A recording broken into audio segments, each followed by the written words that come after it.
Hello, are you listening to the Vive Salutable channel? This I thought the Vietnam War would make me strong. But when I returned home, I realized that I had lost more than I could have imagined. I lost not only my friends, I lost myself.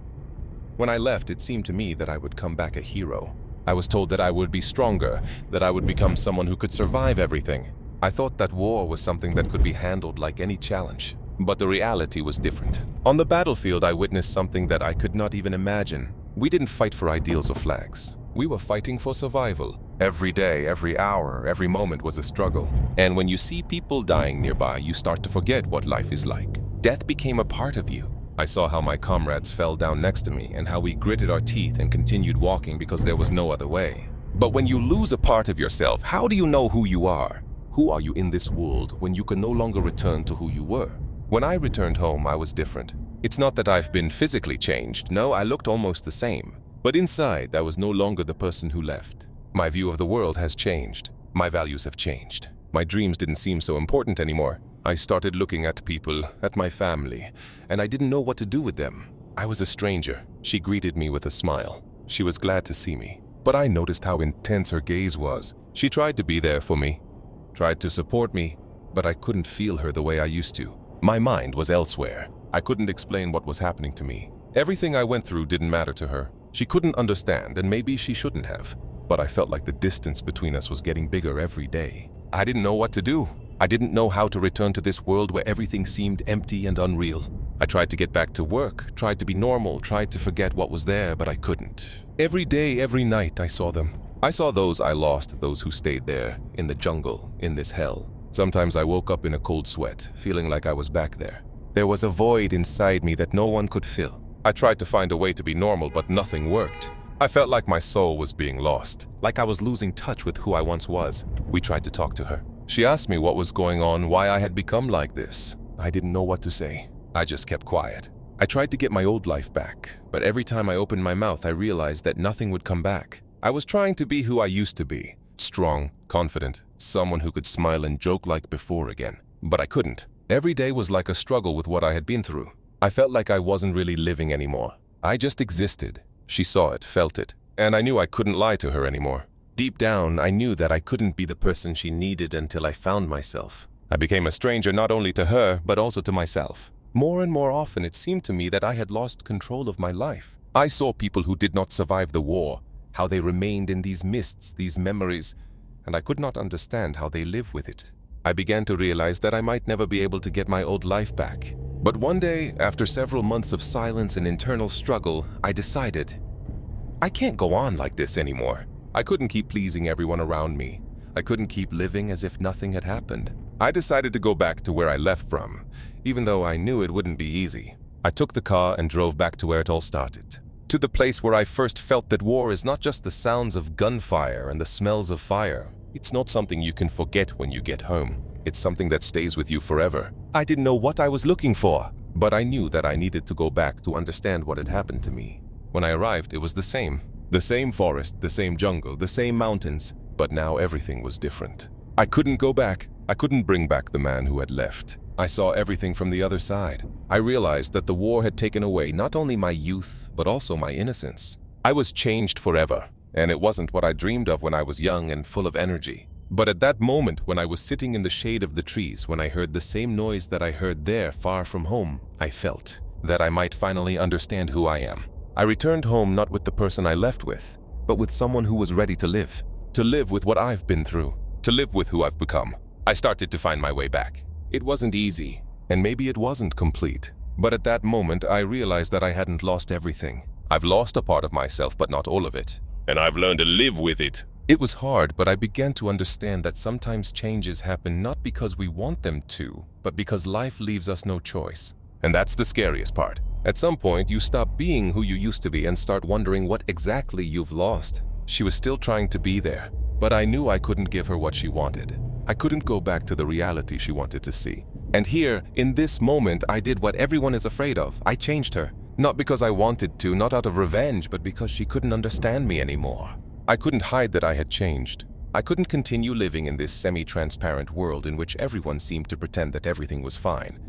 But in fact, everyone had long since lost themselves. She started dating someone else. I knew it, even though I didn't want to believe it. But I didn't care. It's been a long time since I've been the one who would worry about her cheating. I was the one who had already lost himself, and the more I tried to get something back, the further away I got from who I was before. All these memories, like the remnants of burned-out photo visions, were blurred and dispersed in the fog that enveloped my mind. I became like a ghost of my former self, dim, lost, and powerless. She didn't call or write anymore. I wasn't sure if it was my fault, but maybe it was for the best. She was looking for something that I couldn't give her anymore. Her life went on while mine stomped on, stuck in these memories and the tortures of who I was before the war. I didn't know how to look people in the eye anymore. Everything I've been through has become a burden that I couldn't unload without knowing how. Every day when I walked down the street, I saw people around, but everything seemed empty and fake. I was a part of this world, but not a part of these people. I was trapped in my own hell where no one could help me. It seemed to me that I had become something completely alien. I no longer believed in ideals, in love, in trust. It all disappeared, dissolved into the mud in what I saw on the battlefield. The war didn't teach me how to be strong. It made me weak in front of myself, weak in front of a world that I could no longer understand. But one day, after a few more months of this soulless existence, I realized something. I realized that losing myself is not just the end. This is an opportunity to rethink my life, to rethink who I can be. And at that moment, something changed in my perception. I didn't know what exactly, but something inside began to stir, as if the old me that I had lost was still there somewhere, deep inside. But change doesn't come without a struggle. One night, I woke up from a nightmare, back in the jungle, back in that hell. And suddenly a thought crept into my head that surprised me. What if I just stopped being the person everyone was waiting for? What if I no longer have to conform to the expectations of others? I remembered the look in her eyes when she asked me what was wrong with me. Why did you become like this? And I, not knowing the answer, was silent. And then I thought that maybe her question was the key. What if I wasn't what she expected me to be? What if I could become someone who I really am, without all these masks and dogmas? I started blurring the boundaries. I started trying things that would have scared me before. I went to a bar alone, not in search of company, but just to feel what it's like to be myself among people who don't know my story. I talked to a stranger, not for the sake of acquaintance, but for the sake of the conversation itself. I started taking small but bold steps, trying to figure out what I like, what I want, and not what I'm told I should like.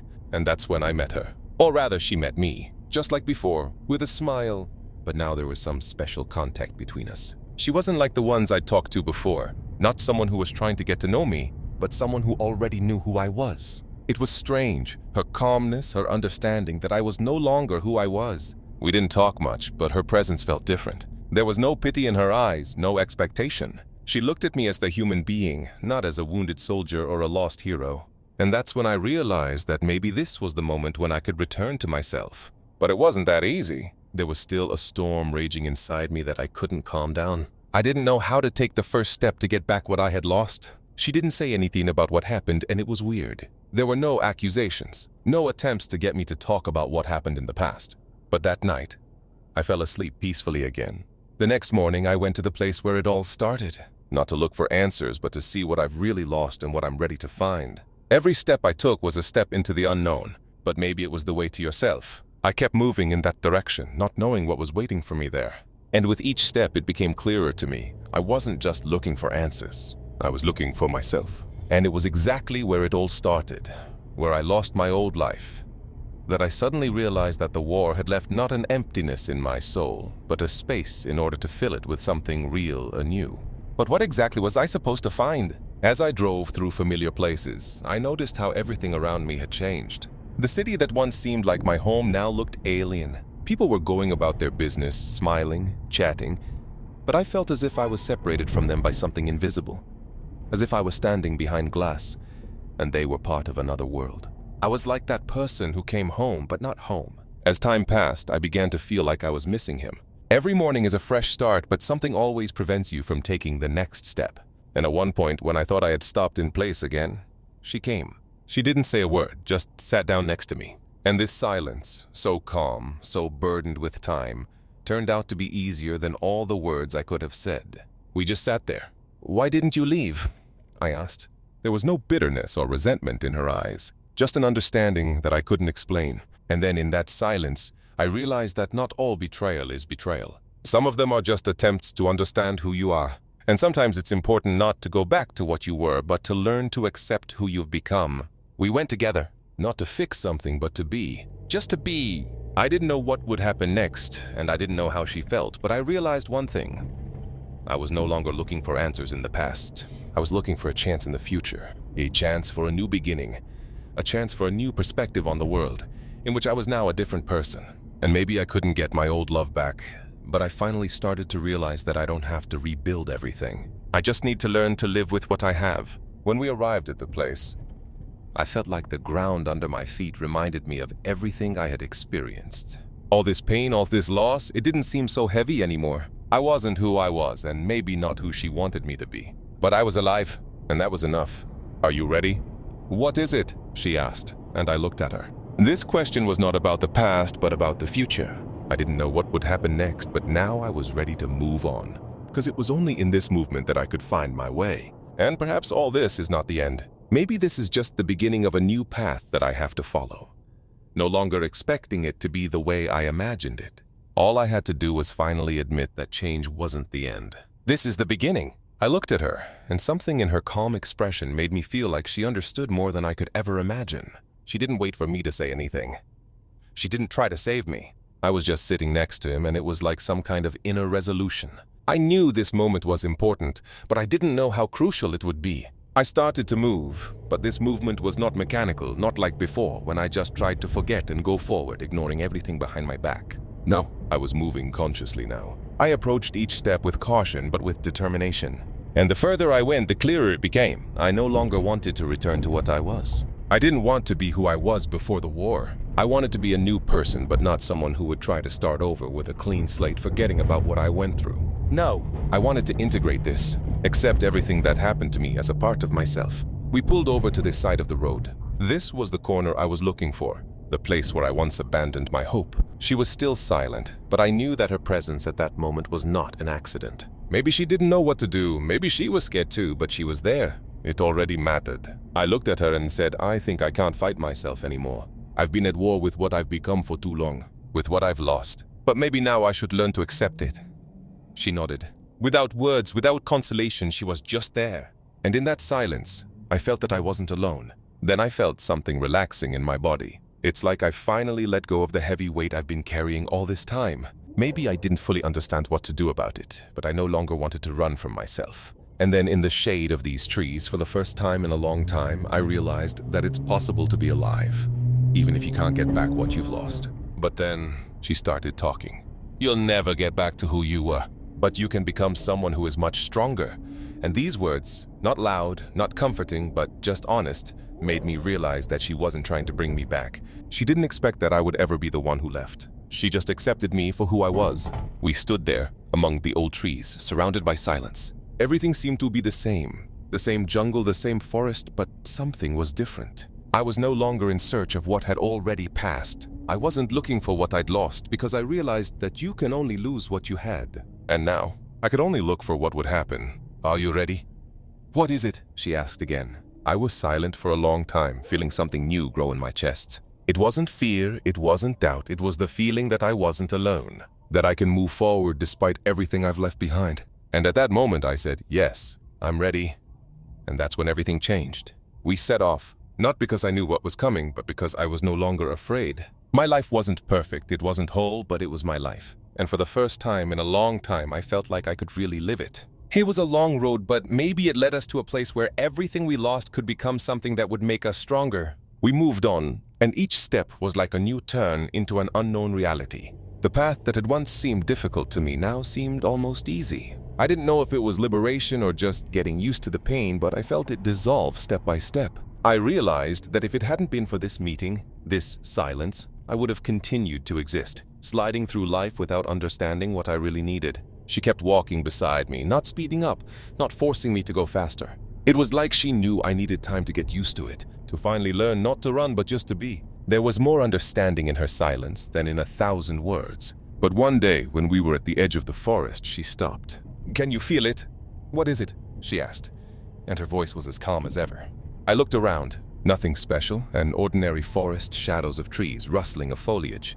But there was something special about that moment. I felt the air around me become heavy, saturated, as if all nature had slowed down, listening to something invisible. "What?" I replied, feeling my heart begin to beat faster. I didn't know what she was talking about, but I intuitively understood that it was something important. She nodded and stepped forward, touching the tree's arm.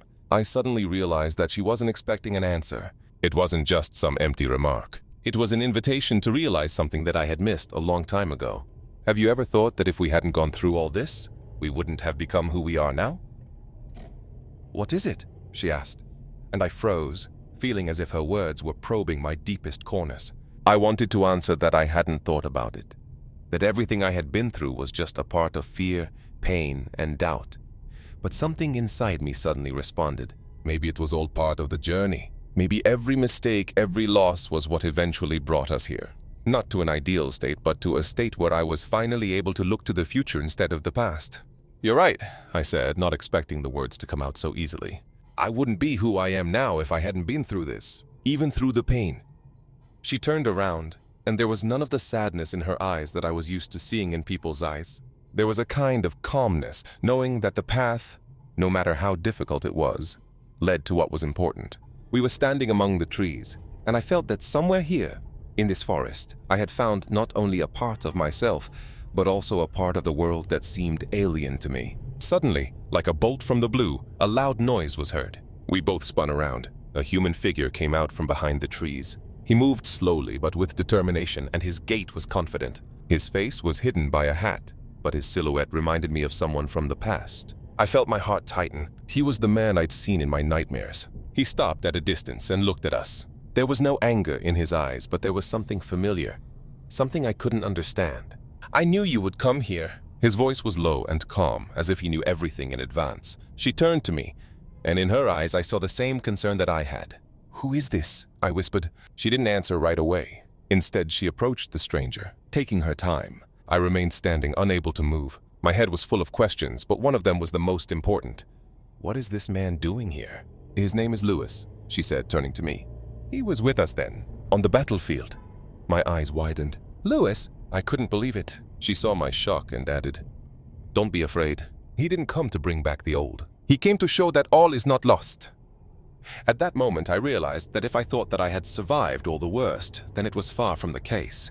I stood there as if paralyzed, not knowing how to react. "Lewis? The one I thought was dead?" "The one who disappeared in the fog of war, and whose eyes have I now seen in my nightmares." He stood in front of me like a ghost, no older than the last time I saw him. Everything in his body told me that it wasn't an accident. He came for some other reason. Lewis didn't take a step, just stood there as if he knew I had to be ready. I noticed that his eyes were the same as before, cold and penetrating, but there was also an indescribable light in them.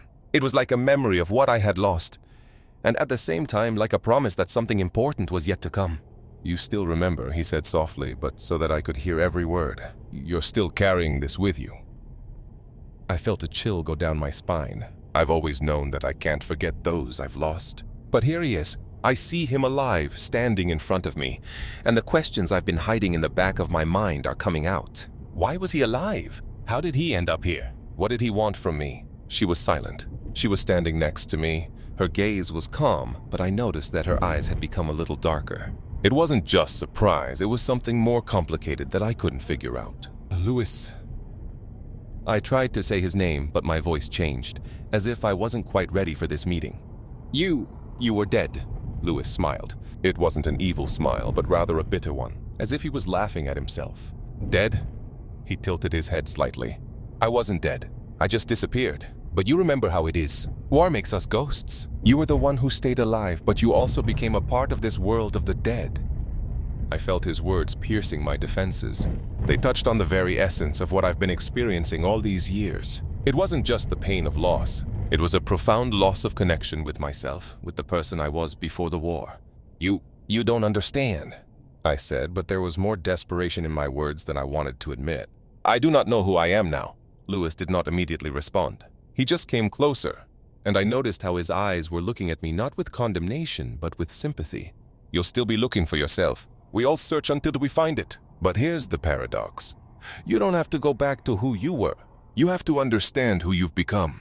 His words, though simple, seemed to cut into me. "All my life I've been trying to bring back the man who went to war. I kept thinking that if I came back, if I fixed everything, I could be who I was. But now that he was standing in front of me, I realized that I was no longer the same person. I was different, and it wasn't a bad thing. It was inevitable. Lewis took a step back and nodded. Don't be afraid of that. You're not alone. We've all been through this. And if you're ready to move on, then you have a chance. I felt his words seep into me, eliciting a response that I couldn't put into words.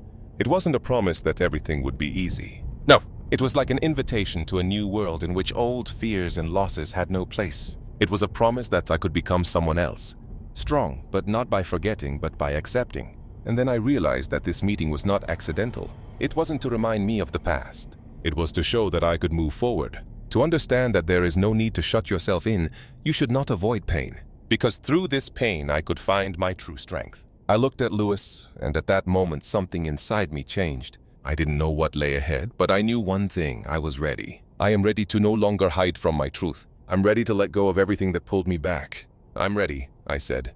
And I saw the same thing in his eyes, understanding. He knew that I was on the right track now, but it was just beginning.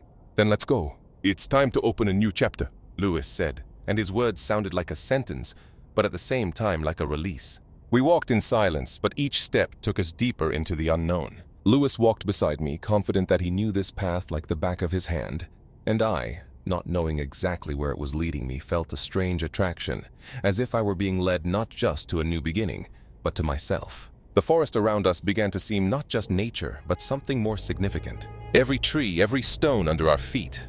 These were the witnesses of what we went through. I began to realize that not everything that was lost was really gone. Parts of us, even the darkest, always stay with us. They form our power, even if we don't immediately understand how to use it. Lewis didn't talk much. His silence was not muffled but conscious, as if he was giving me time and space for me to realize something on my own. We went out into a clearing, and the air here was not the same as in the forest. It was lighter, but somehow richer. It was a place where everything seems to have stopped. But there is movement inside. The movement of time, the movement of life. Lewis turned to me. His eyes were calm, but I saw a strange gleam in them. He knew something that I still couldn't figure out, not only about myself, but also about what happened between us. I began to realize that in this shadow, in this void between us, there was something important that I wasn't ready to see yet. You know you're not alone, don't you? He finally said. It wasn't a question, but a statement. I nodded silently, but something inside me responded to those words. Not alone. Those two words sounded as if they were just now beginning to open up in front of me, like the key to a door that had something important behind it. We moved on. Lewis began to talk about what happened to him after he disappeared. He spoke without unnecessary dramatization, but his words penetrated me like small stones that begin to break the ice in my soul. He talked about how he lost touch with reality, how he tried to find his way, and how this search did not lead to salvation, but led him to something important. He said that one should not forget that every loss is not the end. Sometimes we think that everything is lost, but in fact, only the image that we carried with us is lost, and the real path is just beginning. We walked along the path, which was getting narrower and narrower, but I wasn't afraid. On the contrary, I felt something inside of me begin to release. Suddenly, Lewis stopped, and I realized that we had arrived where we were supposed to. He looked at me with such attention, as if he saw something that I hadn't realized yet. This place wasn't just the end of the road, it was the beginning.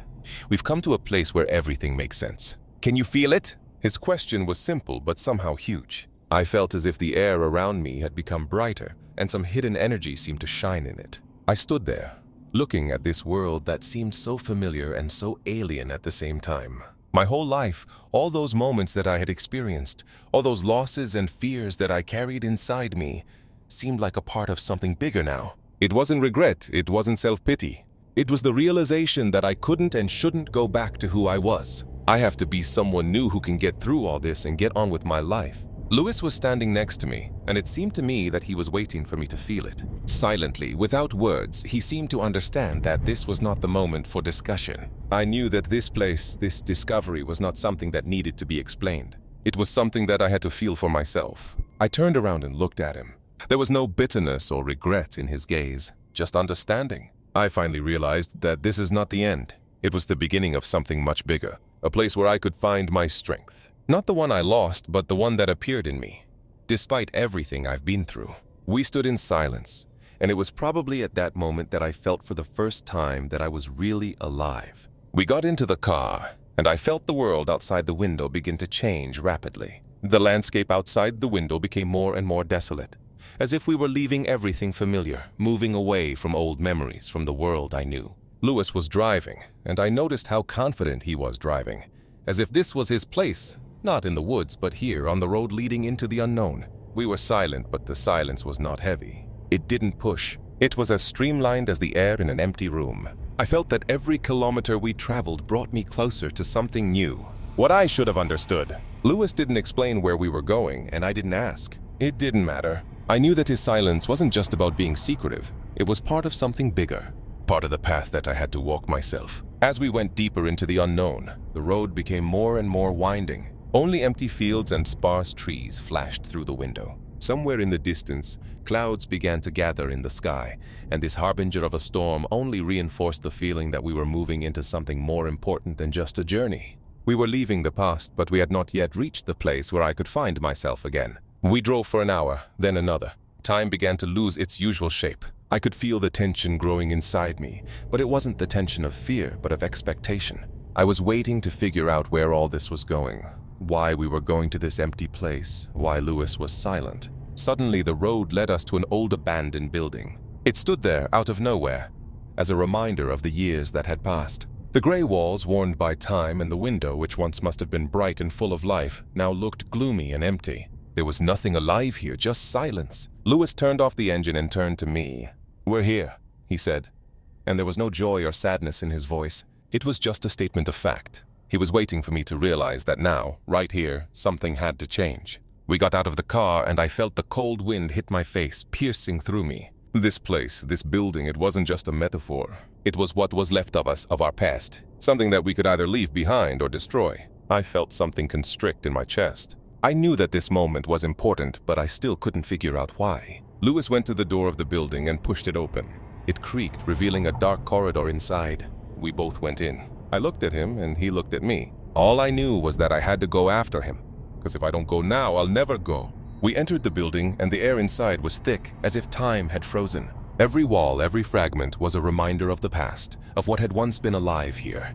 And now this place, like myself, has become something forgotten, eclipsed. It was as if no one had looked in here for many years, and this whole world was closed off, hidden from the outside world. Lewis walked forward, his footsteps making no echo. He was like a part of this place. I followed him, not knowing exactly why or where. His every move, every word, if there were any, was filled with a kind of quiet confidence that needed no explanation. We were walking down the hallway. The walls were covered with mold, and the floor was creaky and rotten. It felt strange. I knew that there was no one here, but every step seemed to be not alone. Suddenly, Lewis stopped in front of the door. He looked at me like he was checking to see if I was ready. And at that moment, I realized that this path is not just a physical journey. It was something much more complicated. "Are you ready?" His question wasn't a question. It was a challenge. I nodded, although I wasn't quite sure of myself. But I knew that if I didn't take this step, I would stay there in my past, where everything was pulling me back, where I couldn't move forward. Lewis opened the door. It was dark inside, but I noticed a faint light in the corner. He led us through a maze of old rooms, each of which seemed more and more abandoned, as part of the very emptiness that I felt inside myself. And so we came to the last room. It was strange, as if it had been left in a hurry. In the center was an old table on which papers, ink, and some scraps of maps were scattered. I walked closer, feeling my heart begin to beat faster. Lewis was silent, but I knew this place was what I was looking for. Not literally, but in a deep, invisible way. I felt that this place was somehow connected to what I had experienced, to what had been lost. I touched the paper on the table. There was a map on it. Some of it was erased, but some remained clear. But something about this map seemed familiar to me, as if I had seen it before. It was as if this map was leading me not along the outer path, but along the path inside of me. Lewis came up behind me and looked over my shoulder. He smiled, but it wasn't an ordinary smile. It was the smile of someone who had not expected answers for a long time, but continued to search. "Are you ready to find the answers?" he asked. The answer wasn't obvious, but I felt something pulling me along from inside. I looked at Lewis and realized that this was not just a place. It was a moment when I could either be afraid or take a step into the dark, trusting my intuition. Lewis knew I had to go, but the question was whether I could trust myself. I decided to move forward. Then Lewis took the map and ran his finger along one of the lines that I didn't immediately notice. He raised his head and said, "This is the path that leads to the very heart of your memories. There you will find out who you are now and what you need to leave behind." I felt a heavy weight squeeze me, but it wasn't fear. It was a feeling of freedom, of liberation. And I knew that no matter what lay ahead, I had to go there, because that was the only way I could regain my strength. I looked at the map, and at that moment everything seemed to freeze, as if the world had waited for me to make a decision. Every whisper of the wind, every creak of old boards underfoot seemed too loud. My thoughts were confused, but I still clearly understood that in order to continue, I needed to leave behind everything that keeps me in this old building, in these memories. I took a deep breath and felt the air fill my chest, as if there was something new, something alive in it. It was like a beginning. My gaze met Lewis's. He didn't say anything, but I knew he was here so I could get through it, to help me find the moment when I had to accept myself. Lewis looked at me with a slight smile. He knew I was ready. "You're not the one who left anymore," he said softly. "You're the one who came back. But not only to the place, but to himself." I nodded, and we went outside together. The noise of the old building, all those shadowy corners that held me in the past, are left behind. I was like the kind of person who finds his place in the world rather than running away from it. It doesn't matter what happened before. This moment is important. I did not know where my next step would be, but I knew one thing. I was no longer afraid. We got into the car, and I felt this world become clearer. Lewis was driving again, but there was no void between us. Everything that we had been through, everything that was hidden in dark corners, was now like an open book. And I knew that now I could read it to the end without being afraid of what I might see. We drove on, and at that moment I realized that I would never be able to return to who I was. But that was my strength. I found myself in who I became. And at that moment, as the road unfolded in front of us, I realized that every step forward is not just a movement in space. It's a movement that draws me to myself.